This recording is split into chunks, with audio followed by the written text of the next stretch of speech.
Today, I'm sitting down with Niccolo Fazio, founder of Fazio Real Estate Solutions here in the Dallas-Fort Worth area.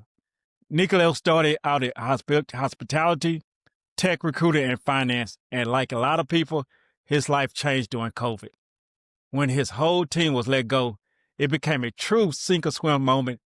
Now, instead of going back to another W-2 job, he went all in on real estate. In the last 5 years, Niccolo has built a multiple seven-figure wholesaling business, added multiple flips and rentals, and grown from a solo operator to a team of 4 plus 2 VAs.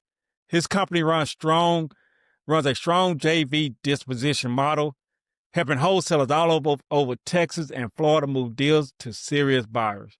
Now, today we're going to talk about how he made the jump from W-2 to full-time investor, how he scaled his team and system, how his JV Dispo model really works, and how he finds his buyers, what he sees right now in the Texas and Florida markets, and where technology and AI fits into the future of wholesaling. Niccolo, thanks for joining me on the show. Absolutely, my man. I appreciate you having me and appreciate you saying so many kind things. It's been a hell of a journey to get here. Seeing your name over many years, it's a great thing. It's a good thing. Yeah, it's a good thing. Now, Niccolo, you started in hospitality and technical recruiting before moving into the real estate. What was the defining moment or sink or swim situation during COVID-19 that made you decide to leave that W-2 world and commit fully to Fazio Real Estate Solutions? Yeah, man, it's a good question. The defining moment wasn't really a choice for me. So I went between a lot of different roles within different companies, and all those roles really dialed back to being really customer and experience focused. And that was always something that I really appreciated, was working with people and helping people. And real estate always interested me, and I always wanted to get into the investment world, but I was always a little too hesitant to make that big jump. So during COVID, I was working at a financial firm at the time who was working us really crazy long hours. It was very not family friendly. I would work a full shift in the day, and then we'd have to take our stuff home at night and work literally hours through the night, being paid barely overtime. It was egregious. And so even with all that said, I was still fearful to make that jump to bet on myself. Well, God had a different plan for me. I found out later on in that year, it was in August, that they were letting my whole team go. So I got pushed right out of the W-2 world. And as scary as that was, I just started to really get myself immersed more in real estate. I actually recently got my license then. At that time, I just passed to become a realtor the same week that I got let go. So I thought that was kind of a meant to be situation there too. And it was from that moment, it was a matter of, okay, I either make this work or I have to go back to the W-2 life, but I'm not going to succumb to that just immediately. I'm going to use this moment as the foundation of, okay, I'm either going to make this work or I'm going to force myself to go back, but I'm going to give myself this chance at least first before I make that commitment to another W-2 job. I definitely understand that. You got a very similar story. Yeah. Similar. You got like that too? Real estate. Yeah. I was working at a company in the Fort Worth area, and the company was closing. Yeah. So I ended up getting my real estate license. Said, hey, I got to make it work. Got to make it work fast. So I understand. I definitely understand your what you went through. Sink or swim. Yeah, it is. It really is. God was like, if you're not going to leave the nest, I'm going to kick you out of it, and then you're going to figure this out on your own. Yeah, same here. I definitely understand. So you grown from a solo entrepreneur to a team of 4 plus a couple of VAs. Now, what was the harder part of that transaction, and what systems or philosophy did you implement to successfully scale your operations? Yeah, the growth was just monumental. So I was seeing a ton of business in the first 2 to 3 years operating in a solo type situation. So running the entire gambit from start to finish. But the wholesaling model that I focused on, what is that deep dispositions in that joint venture model. And that role, that type of exit strategy is very people focused, right? You're already partnering with people to get deals done. And so I was already of the mindset of sharing in the opportunity to get better results. And that's where I started really developing a brand for the company and for myself. And so it was almost a no-brainer to be able to service and help more people and to deliver higher quality meant that we had to grow a team that could do that exact thing and give everybody a specific operation within the team to focus on so that they can master it and deliver that high quality experience. And so that transition, that philosophy thought was, if I already believe that it takes multiple people to get a deal done, and with more people involved, for the most part, you can get better results, then the same is true internal as it is external. And so that internal growth of bringing on people, both VAs and boots on the ground here to Texas, was a no-brainer transition. And I mean, the hardest part with obviously bringing people in is bringing in people you can trust and people who are very talented at what they do. And fortunately, everybody that I've been able to bring into the team has been exactly that. And the results have been monumental. Awesome. Awesome. Now you're in the Dallas-Fort Worth area, That's like right. I am, and that's one of the most competitive markets in the United States. Yeah, hyper competitive. You say, well, yeah, it is very competitive. Now, what's one piece of advice you would give someone just starting out in this area? Yeah. I mean, not even just Texas alone, but for sure Texas because of it being non-disclosure. But to get started in this business, getting out of the mindset that you have to do it by yourself, that you have to lone wolf this business or any business is really a plaguing thought that I feel like society has put on a lot of people who are trying to start a business or trying to get some kind of self-success. And it couldn't be further from the truth. I believed that in the very beginning when I got let go, that I had to figure this whole thing out by myself. And I wanted to be able to capture the whole deal, capture the whole glory and whatnot. And I took me 9 months to figure out that that wasn't the case because I couldn't get a single deal that way. Instead, as soon as I opened up my mind to working with people, sharing in the wins and the glory of getting a deal done, but you also share in the headaches and the troubles that come with deals too. I quickly went from getting 0 deals over 9 months to getting 3 deals within 1 month around Good Friday of the year 2021. And so that was the light switch moment that I feel like a lot of people sometimes keep themselves from having too early on. And it's because they just feel this compelled need to figure it all out by themselves or do it by themselves. And sometimes it's a prideful thing. They feel like they need to, but other times it's just a matter of they just feel like they have to do it for themselves to know what they need to know in order to move forward. And if they can't figure it out, there's no reason for them to maybe burden somebody who already has figured it out. And that couldn't be further from the truth either. There's a lot of people with experience, myself included, who love helping new people get started in this industry. And we love helping and seeing people change their lives for the better. And that all starts with having a conversation about how we can help each other.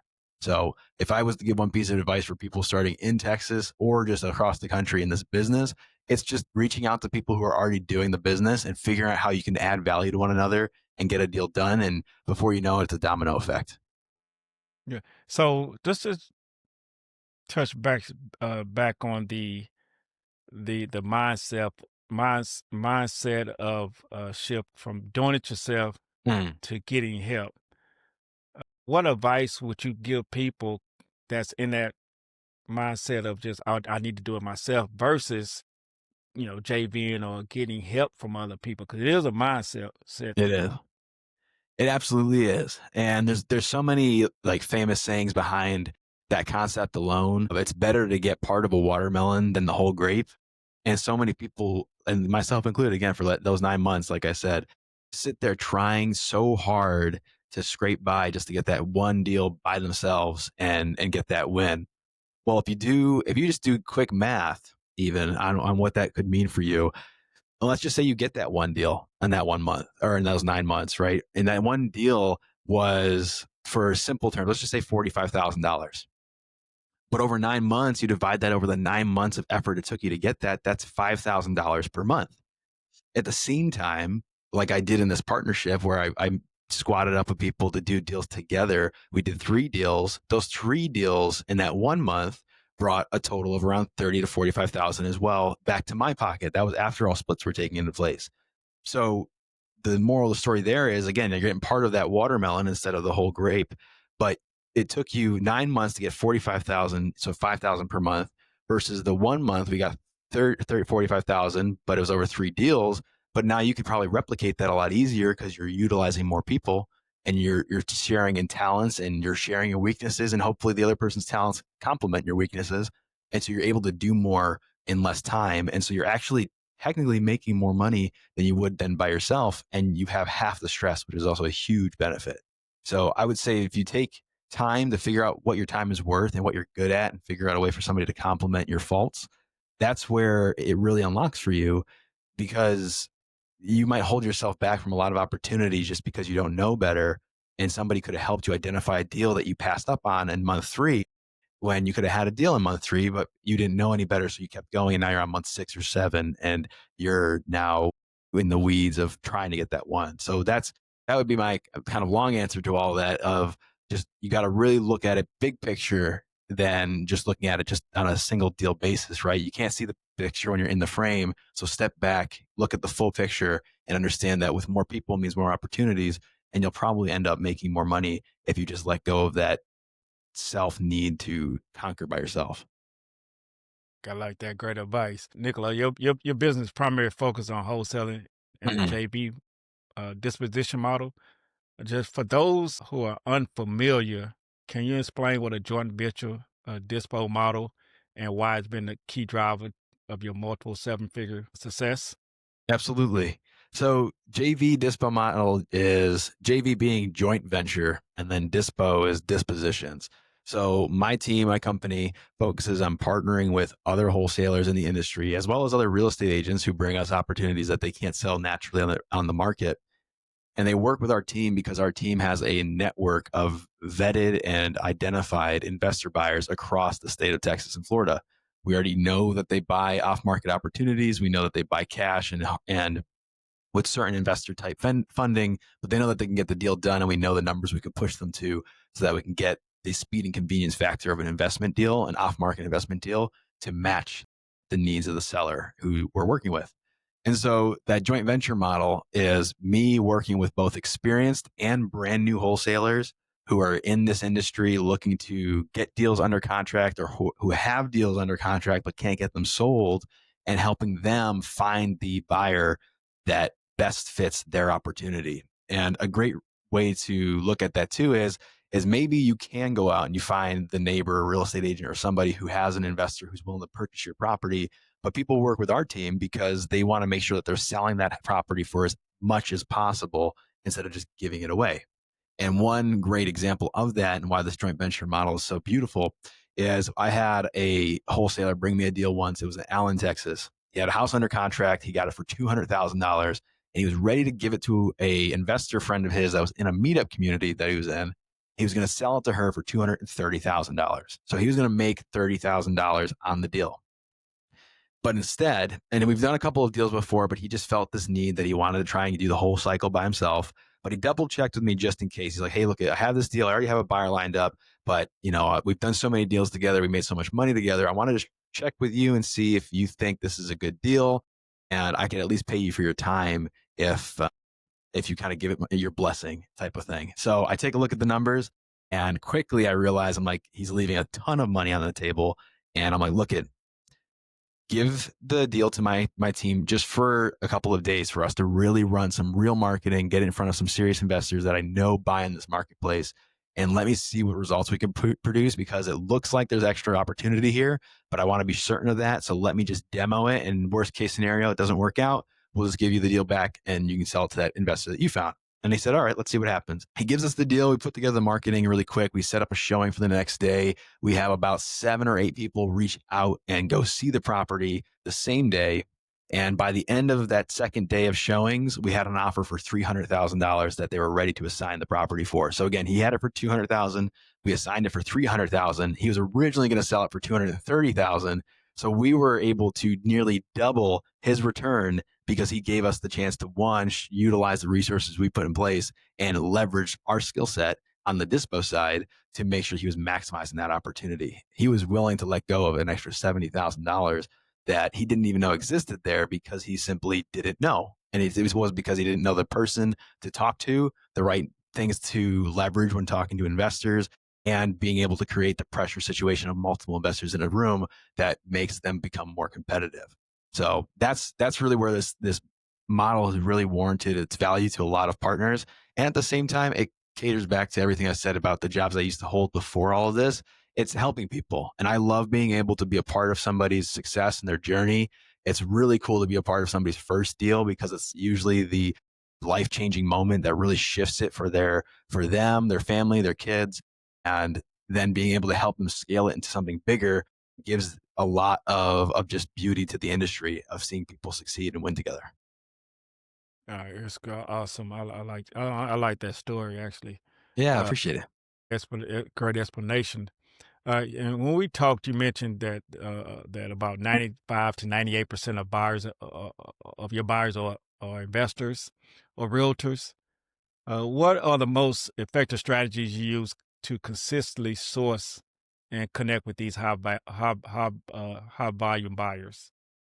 Yeah, that's one of the key pieces that helps us keep refreshing our inventory of individuals looking to purchase. So we do a lot of different channels of marketing that help expose our brand to these individuals, whether again they're agents or investor buyers or whoever it is that's just looking to get into real estate. And we do this by obviously purchasing and finding data that's across the country that have already put interest into a house or a deal somewhere down the line, and we get connected with the individuals who have been working on those deals and they share with us their information. But at other times, we're also reaching out to individuals we see who close on the MLS or on Zillow, or people who have made transactions take place within certain boundary lines. And then we reach out to them to learn more about what it is that they're investing in. Talking to an individual investor about the zip codes that they're looking to buy into, what their exit strategies are that they leverage when they purchase these properties, why they bought XYZ Main Street in this location, and learning about what really motivated them to do that, how they did that, how fast they did that, and what types of tools they leveraged to do that. And you want to know those things because you want to understand how fast an individual can purchase. You want to know what kind of resources they have in their back pocket, what kind of lenders, contractors, because sometimes these guys will share resources too, and it helps create a better ecosystem. So by creating a valuable ecosystem for these people, you create more value than just the deal. You're providing them with money solutions, you're providing them with real estate solutions, and you're providing them with almost consulting solutions to how to make the most out of a deal. There's been plenty of investors too, because we educate ourselves on the different exit strategies that exist that initially were wafty about taking a deal down because they were only going to short term or long term rent the deal. But we taught them about the exit strategies of both midterm and short term rentals, and that opened up their minds and their eyes to other possibilities to really maximize a deal. And it led them to making a better investment. And we were able to partner with them with people who've already done it before, so they weren't really just doing it blindly. But we just find ourselves networking with a lot of individuals like this because of our brand and our outreach. And we get introduced to people all the time because of our brand and our outreach. And we just take the time to really get to know those investors and individuals so that we can service their needs better. Okay. All right. Now I know you started in Texas. Now you shifted to Florida. Okay. What's the biggest change or shift going from the Texas and Florida wholesale market in the last 12 months? I mean, the biggest shift, Florida's been a lot tougher than Texas has been recently, but that's because Florida is facing a lot more regulations against their insurance recently. Insurance being so critical on property in Florida, it's created a bit of a dive in people's willingness to invest in those markets. Texas has its rough insurances too, but you can still get a house insured. And right now in Florida, it's kind of hard to get proper insurance, or if you do, it's very expensive. We've noticed that's caused a bit of a dive in that marketplace. The advantage to Florida that Texas doesn't have is it's not a non-disclosure state. It's fully exposed. So you're able to see market data real time on things as simple as Zillow, whereas in Texas, you need to have MLS access to really get into the fine numbers. So there's pros and cons there, but the markets themselves behave rather similarly. Texas is definitely the stronger of the two markets because we have so much industry backing our real estate. We have so many jobs and company growth potential that causes the real estate here to be sufficient for people to keep moving, investing, and flipping property. In Florida, being more tourist heavy, it has a lot harder of a time justifying the price points sometimes of certain houses. And so you see a lot more fluctuation in their after values too. Okay. All right. Let's shift to the technology and Yeah, future growth, the bridge to AI. All right. So absolutely. you have a background in both technical recruiting and finance. Where do Mhm. you see the biggest inefficiencies in the traditional real estate business model today?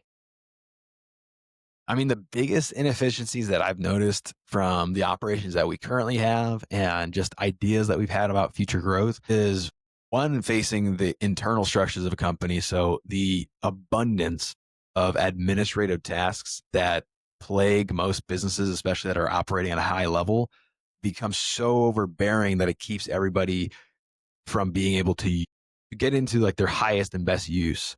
So instead of being able to talk to high level investors or get a deal moved or negotiate terms on a contract, we're stuck running notes, paperwork, and procedures that are all very necessary to get a deal done or to make sure it's properly underwritten. But it holds back all that other growth potential on an internal basis. And then on an external basis, the amount of follow-up and consistency and communications that are needed in order to really cultivate a really good deal sometimes is more than is humanly possible without a huge staff of people to kind of bounce back and forth on, which is why a lot of people utilize large teams of VAs. But I mean, I think a lot of that can get solved with an AI software too, where it helps with the communications and troubleshooting of negotiations so that you can have more, I guess, beneficial conversations with motivated sellers or other individuals after it's already farmed a lot of the basic informations and cultivated an actual lead for you. Those are two areas that I've noticed so far, just communications and internal administrative tasks that probably could be solved through really high level AI services. Okay, are you currently using any AI services or high level AI We services? are using some. So in the CRM we use is RE Simply. And in that CRM, it has baked in, I believe, 9 different AI bots to it, but they're all like regimented within a certain role. So there's one, I know there's one that's in there that'll help like evaluate the valuation of a deal on a percentile. So it'll give it a percent score based on the data within our CRM and what it kind of finds, I believe, in the marketplace to say, hey, this deal out of 100% being a perfect deal is a 60%, and this is why. And it gives you a bit of a synopsis. The other one that we really utilize of the 9, we don't really use the other ones too much, but the other one we utilize is an answering software AI, where if somebody is a motivated lead that comes into our CRM through our pay-per-click model, because we have some ads that go out through Google, the AI will call them immediately to vet and make sure that they are a real individual and that the motivation points that they submitted are legitimate. So those are the only 2 that we've been using so far. I know there's a plethora of them out there. It's hard to keep track of which ones are out there and which ones are doing what and who's the better of the 2 if they both do the same thing. So yeah, I know there's a lot of value in it, and I would love to see what things you say, because I know you're very well versed in that kind of stuff. Yeah, yeah. My background is in technology before real estate, actually. So I know you use VAs to net who are actually growing your team. Now, how are you currently using leveraging technology to manage your pipeline, especially with the volume of deals that you handle across the 2 states? Yeah. So technology wise, I mean, again, a good CRM is what helps us get organized on each and every one of those deals. The other softwares we use, it's very limited. It's not too heavy on the AI side, but technology wise, we use a lot of different email campaign softwares. We're using SMS softwares. We're using, again, the CRM that manages the overall deal abundance. And then we leverage Google and Google Workspace to have our internal communications and organization structured in a way that's easy to manage and apply to different deals, because Google pairs up very well with a lot of software. So that makes it kind of helpful to have an integrated ecosystem in itself. But between those things, it's certain software tools that we'll use for different marketing campaigns. And the rest of it's really just our CRM, RE Simply, and Google Workspace. Okay. And I know when we talked, you mentioned, we was talking briefly about tools like Apollo and cold email campaigns. Mhm. So if you could automate one process of your business right now to free up your time, what would it be and why? If I could automate and change up one thing, it would be I'd say the organization of the data pertaining to the deals. So making sure all the notes and the deal itself is always as up to date as possible and providing us with even like an end of day report each time so that we know where that deal is in the pipeline based on on that day's results. because they could be just updates from title, updates from our buyers, updates from the seller, the partner. There's so many people in play. It's hard to keep track of who said what, when, and who's properly documenting crucial notes, because somebody might tell me something very important that I take as just general conversation and I don't remember to notate it. And so that lack of note may cause a delay with somebody else on the team down the line because it wasn't ever notated, but it was communicated to me only. So I would say having a way to really organize all of that information in one place consistently and be able to get quick reports on that information consistently would create a much more efficient like area of operation. That's really a piece that I would like to see change. That, and with the amount of deals we do, we get so much information sent to us. So being able to aggregate it into one place really quickly, and even if an AI was able to quickly take that information and underwrite it, even soft underwrite the deal, so that we know a general idea of the numbers, we can either say yes or no to a deal much quicker than having to go through a full underwriting cycle each and every time. Because that's where a lot of our time gets sucked up too, is just underwriting properties to see if a deal that was sent to us is even a deal. So, approximately, how many deals do y'all get, say, for example, per day or per week, or even per month?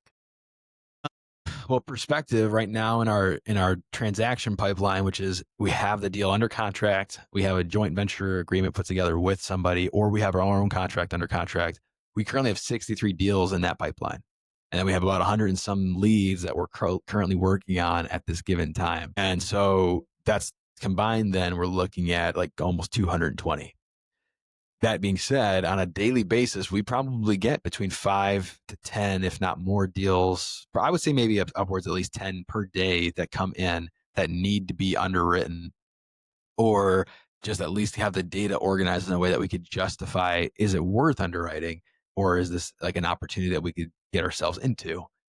Some of those also trickle into the next day because we're waiting on feedback or further information from that JV partner, that's where the bottleneck starts to happen. Because let's just say out of those 10, 5 of those are missing information. So we have to request those five pieces of information. So that those 5 deals now get passed to the next day. Well, we get 10 more the next day. Well, now we're at 15. Let's say all 10 of those are good, but that means the 5 plus the 10 are good. So now we have 15 to do. And there's probably no way we're going to get through all the 15 because we have to have a conversation with the individuals too about those deals. And so you can see how it starts to snowball. And before you know it, you're like 30 deals behind. And everybody, obviously, the urgency of real estate is very apparent, very real. And so we have to stay on top of those things. So it becomes a bit of a madhouse sometimes, especially towards the end of the month. And that's also paired with the fact that we're experts in the foreclosure arena here in Texas. We help a lot of people with deals that are in foreclosure, which have a specific time point, which is the first Tuesday of every month, that they need to be closed by, or else the deal will be lost to the auction. And so that adds an extra level of pressure to the underwriting and procedures process that we do. So that's a big bottleneck that I know we've been aware of and looking for solutions on. Now, let's look ahead. How do you see AI and automations changing the landscape for real estate Mhm. wholesalers and investors over the next 3 to 5 years? I think there's a ton of opportunity for it, to be honest, because I mean, with the way that AI can communicate with people, it can handle a lot of the initial lead and outreach conversations that most people are either fearful of having, or at least the AI may even be more skilled than you are cultivating these kinds of opportunities. At the same time, I know I've heard people talk about it. I don't know how accurate it truthfully is, but I'm sure it's going to get to a point where AI can also determine the quality of a certain lead or data point to make it more worthwhile for you to engage with it or hunt it down more aggressively, because it's being awarded a certain rating that says, hey, you should really pursue this one because this has the highest likelihood of converting into an actual deal. So I can see those two pieces being a big part of it. Another big part, again, kind of going back what I was saying, is AI that's capable of underwriting properties and really utilizing the internet and data out there to really give you an evaluation of a property's value. Even at least a range is still a huge advance. But I know there are softwares out there, they're pretty expensive, that are supposedly capable of doing such things. But that all being said, it would be a huge resource, a huge value add for individuals to be able to accurately underwrite a deal so fast that you can get through into the next one to really identify, hey, is this worth any more of my time, or should I move on to the next thing? So underwriting being a big piece of it. Again, lead generation and negotiations and follow-ups, it would be a huge advancement for AI. And then really the last one would probably be something of more of an administrative internal sector, just AI that's able to really manage your database so that it's always at like peak performance. Because the big issue when you start getting larger and you're doing a lot more volume, the biggest hindrance to any performance is going to be what's holding it back. And if AI can remove those setbacks, then you're going to stay efficient throughout the whole process. So, Twenty, I like to do a 6-question fire round. Okay. First thing that's come to your mind. All right. Now, the first one. Do you remember your first wholesaling check, and how much was it, and what did you buy for yourself? Yeah. So I do. Again, it was part of that triad. I had 3 deals that kind of locked in one after another, and the first deal I actually got under contract is different than the first deal that closed, because actually it was the second deal I got under contract that actually closed, but it was the first deal that took a little bit longer, but then eventually closed. So the first one I got under contract was a probate opportunity. So it was a house that was being inherited by the son of his deceased mother. Long process to be going through the heirship pieces that are required in Texas to take ownership. And he was getting jostled around by a lot of different investors. And so I was the only one that actually took the time to go meet him at the property, put a face to the name, and really create a relationship. And it was that relationship that won us the deal and ended up really working out for us in the end. And again, this was all under the guise of being showed how to do this business by multiple people, because I finally stopped trying to do it by myself. And so that one was a great one. That one was a $15,000 check. And that deal actually helped me then get into a new car, because before all of this, when I was trying to get this business started, I was taking on debt after debt, trying to buy coaching programs, softwares, and all this other shiny object syndrome to get this business started, when really the only thing holding me back was myself, not the tools I was using. But I didn't believe that. So after all that spending, I actually ended up also selling my car at the time to just help recoup cash and get things, keep things moving forward. So after that check of the 15,000 on the first deal, and then right after that, actually I did my first JV deal. That was another 8,000. I ended up getting money to put down on a new car. I got myself my Mustang convertible that I still have to this day, and it makes driving around Texas a hell of a lot of fun. All right, great. I definitely understand that. Hell So yeah. if you had to pick, if you had to pick only one forever, are you taking in a big flip payday or a steady rental check every month, and why? I would do a steady rental check every month. And it's bigger than the rental check. It's because you know what's tied to that. And so I love my rentals. I have a couple actually right now, and they're all across Texas. And it's more than just the rent that you collect on a property, because you also get the depreciation, which helps against your tax load. You get the appreciation, which helps against your future value, right? So your house maybe will become worth more in the overall equity spread than that flip payday would really be. And at the same time, you get the debt pay down, which is from the rent helping pay the mortgage that you have. And so that's also helping escalate your appreciation. So you have 3 pieces of income there. There's 2 more I'm trying to think of off the top of my head, and I can't think of all of them right now. But rentals just have for so many future and current opportunities than just one simple good payday. And because a lot of people too, I mean, I'm sure all of us, when you get a good payday, you have a habit of probably spending more of it on stuff that you don't need than on the things you should. So it also keeps you a little bit more disciplined. True. Now the DFW life, you're driving between, Prosper, McKinney, and Dallas all the time.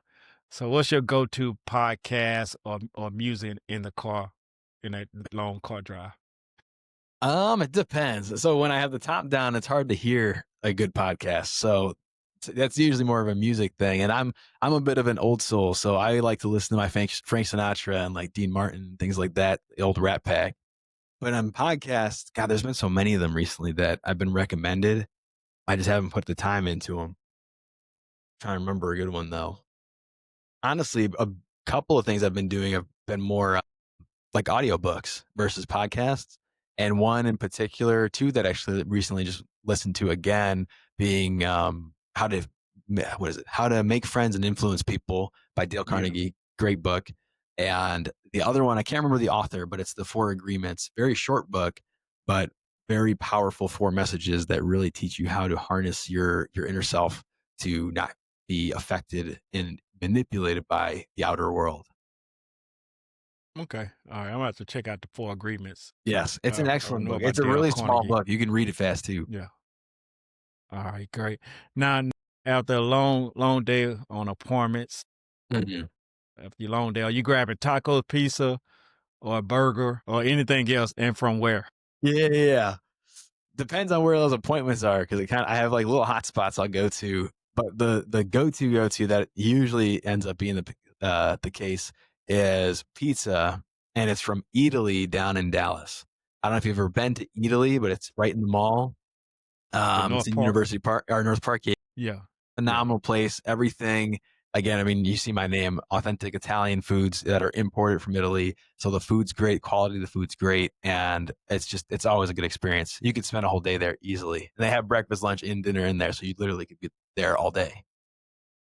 All right. Good. Now, if you could give every new wholesaler one superpower, would it be finding more deals, talking to sellers better, or building a buyer's list, and why? Would say number 2. So being able to talk to sellers better, or just, I guess, talk to people better, because the other 2, I feel like are a huge disadvantage for a lot of people. Because a lot of people think that they just had more leads, they'll get a deal. But if they can't convert those leads leads are useless. And the same thing is like, oh, I want to build out a really big buyer's list. But if you're not good at finding leads or getting contracts, well, then you just have a bunch of contacts in your phone with no reason to call or text them. So I would say the second one being, if you're able to really strengthen your ability to convert a lead into an actual deal, then number one, getting more leads, it doesn't matter how many leads you have, you just want quality leads to convert. And then number 3, the buyer's list, you'll find buyers. You'll find individuals who will buy a good lead, a good deal, because you made it into a good deal through your negotiation. Great advice. Now, a new investor in Texas gets their first contract today. What's the very next step you tell them to take in one simple sentence? Call me. You get a contract, give us a call, and we would be more than happy to help first underwrite, make sure the deal is a deal for you, and introduce you to the right title companies to make sure that they help you on all aspects so you don't lose that deal for something goofy in title work. And then lastly, we'll be able to connect you with an amazing investor who will buy that thing at top dollar. Great one. Now, Nico, this has been very powerful. I Heck like yeah, our man. conversation. It's been So fun. well, it has been, and I learned a lot, and I'm pretty sure the audience has learned a lot. Call you. Now, Nicola, we walked through how you went from hospitality, tech recruiting, and a finance job to getting pushed out during COVID to Mhm. building a multiple 7-figure wholesaling business with flips, rentals, a team of VAs. You broke down how the JV disposition model really works, how you find and serve serious buyers, and what you're seeing in the Texas and Florida markets right now. Now, we also talked about the inefficiencies of old real estate model, how you use system and technology to keep deals moving forward, and how AI automation could change the game for wholesalers in the next 3 to 5 years. All right. Now, for anyone listening to Nicola, what's the best way can they contact you, reach out to you? Absolutely. So my name is unique in Texas because there's not many Italians down here. So if you just search me, you'll find me on Facebook, Instagram, you name it. But the best way to get in touch with me and my whole team is to call or text our number, which is 214-286-5606. That'll put you in touch with me and the whole team so that we're all able to better assist you. And then we'll get you integrated into our ecosystem. And then you'll have everything you need to get really started in wholesaling. All right, Nicola. Now, to everyone tuning in, thank you for listening to the Truvix Podcast. If this episode has helped you, share with another wholesaler, investor, or agent who needs to hear it. And make sure you follow and subscribe so you don't miss the next one. I'm your host, Marcus Tejada, and we'll see you on the next one.